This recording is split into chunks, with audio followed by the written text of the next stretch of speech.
வணக்கம் நண்பர்களே. இந்த வீடியோவில் நம்ம என்ன பார்க்க போகிறோம்னா +2ல 7th சாப்டரில் ஆப்டிக்கல் இன்ஸ்ட்ருமெண்ட்ஸுங்கிற ஹெட்டிங்கில் வரக்கூடிய ஒரு 5 மார்க் சிம்பிள் மைக்ரோஸ்கோப். சரிங்களா? இதில் டயக்ராம் தான் முக்கியம். மொத்தம் 3 டயக்ராம் இருக்குது. அதை பேஸ் பண்ணி ஈஸியாக அதனுடைய தியரியும் அதனுடைய டெரிவேஷனையும் நீங்கள் எழுதிடலாம். ரைட்டா? அப்போ ஒரு சிம்பிள் மைக்ரோஸ்கோப்புங்கிறது என்ன? ஒரு ஆர்டினரி கான்வெக்ஸ் லென்ஸ், அவ்வளோதான்.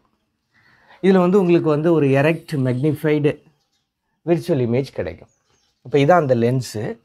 இப்போ இந்த படத்தை நம்ம எக்ஸ்டெண்ட் பண்ணிப்போம். இது அதனுடைய ஆப்டிக்கல் சென்டர் போல்னு கூட வச்சுக்காங்க அந்த மாதிரி. இப்போ இதில் நீங்கள் என்ன பண்ணுங்கள், யூ பிளேஸ்ட் அன் ஆப்ஜெக்ட். இந்த ஆப்ஜெக்ட் எங்கே இருக்கணும் அப்படின்னா அதனுடைய ஃபோக்கல் லென்த்துக்கும் ஃபோக்கஸ்க்கும் போலுக்கும் நடுவில் ஆப்ஜெக்ட் இருக்கணும். அப்போ இதிலேருந்து ஒரு 2 ரே 1 2 இப்போ இது ட்ராவல் ஆகணும். இது எப்படி ஆகும்? ஸ்ட்ரைட்டாக போகும். இது இப்படி விலகி போகும். இப்போ இதுக்கான இமேஜ் இது ஒரு இடத்துல மீட் ஆகும். அந்த இடத்துல நமக்கு இமேஜ் தெரியும். அப்போ என்ன பண்ணலாம்? இந்த ரேயை இங்கேருந்து நீங்கள் பார்க்குறீங்க. இது இந்த இடத்துல ரெண்டும் மீட் ஆகிற மாதிரி நமக்கு அப்பியர் ஆகும். இங்கேருந்து நீங்கள் பார்த்தீங்கன்னா அப்போது இதில் உங்களுக்கு ஃபைனல் இமேஜ் கிடைக்கும். அப்போது ஒரு கான்வெக்ஸ் லென்ஸில் கிடைக்கிறது எரெக்ட். இது இப்படி பின்னாடி இருந்தால் இன்வெர்டர்னு சொல்லுவோம். அதே மாதிரியே இருக்கா? மேக்னிஃபைடு பெருசாக, இது சின்னது, இது பெருசு. ரைட்டா? இது இந்த பக்கமே நமக்கு இங்கேருந்து பார்க்கும்போது அது லென்ஸுக்குள்ளே தெரியுதுல்ல. ஸோ அது விர்ச்சுவல் இமேஜ். கான்வெக்ஸ் லென்ஸில் கிடைக்கிறது விர்ச்சுவல் மேக்னிஃபைடு எரெக்ட் இமேஜ். இவ்வளோதான். அப்போ அதுக்கான படமும் நம்ம தெளிவாக வரைஞ்சிட்டோம். ஆனால் இதில் ஒரே ஒரு விஷயம் என்ன அப்படின்னா, நீங்கள் ஆப்ஜெக்டை எங்கே வைக்கீங்க, இதான் யூ, அதுக்கான இமேஜ் எங்கே கிடைக்கும்.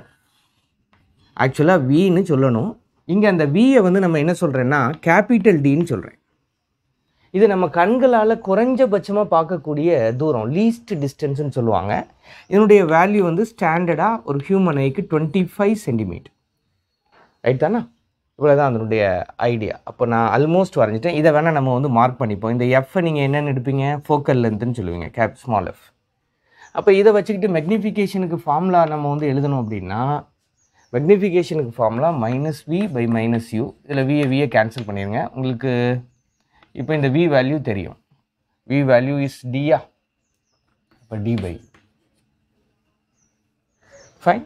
இப்போ இந்த மெக்னிஃபிகேஷனை நம்ம மிரர் ஈக்குவேஷன் படி நம்ம இதை அரேஞ்ச் பண்ணோம்னா 1 - v/f இப்படி எழுதலாம்.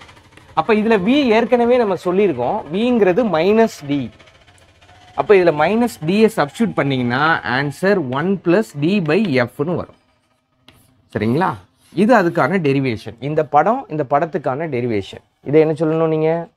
இது நியர் பாயிண்ட் ஃபோக்கஸிங் சொல்லணும். சரிங்களா? சரி, சாதாரணமாக இந்த லென்ஸ் இல்லாமல் ஒரு இமேஜை பார்க்கும்போது, சரிங்களா, அதை ஒரு படமாக வரைகிறேன். இது 2வது கேஸ். இப்போ நான் போகிறது செகண்ட் சப்டிவிஷன். இதில் 2 படம் வரும். இதை ஒரு அன்எய்டட் லென்ஸ் இல்லாமல் அந்த ஆப்ஜெக்டை நம்ம பார்க்குறோம். அப்போ இட்ஸ் சப்டென்ஸ் அண்ட் ஆங்கிள். அப்போ இதான் அந்த ஆப்ஜெக்ட் ஆங்கிள். இது என்னது? Height of the object. சரி, இந்த தூரம் என்ன? இதை நீங்கள் எங்கே பிளேஸ் பண்ணணும்னா it has to be placed on the focal length. ஒரு டயக்ராம்.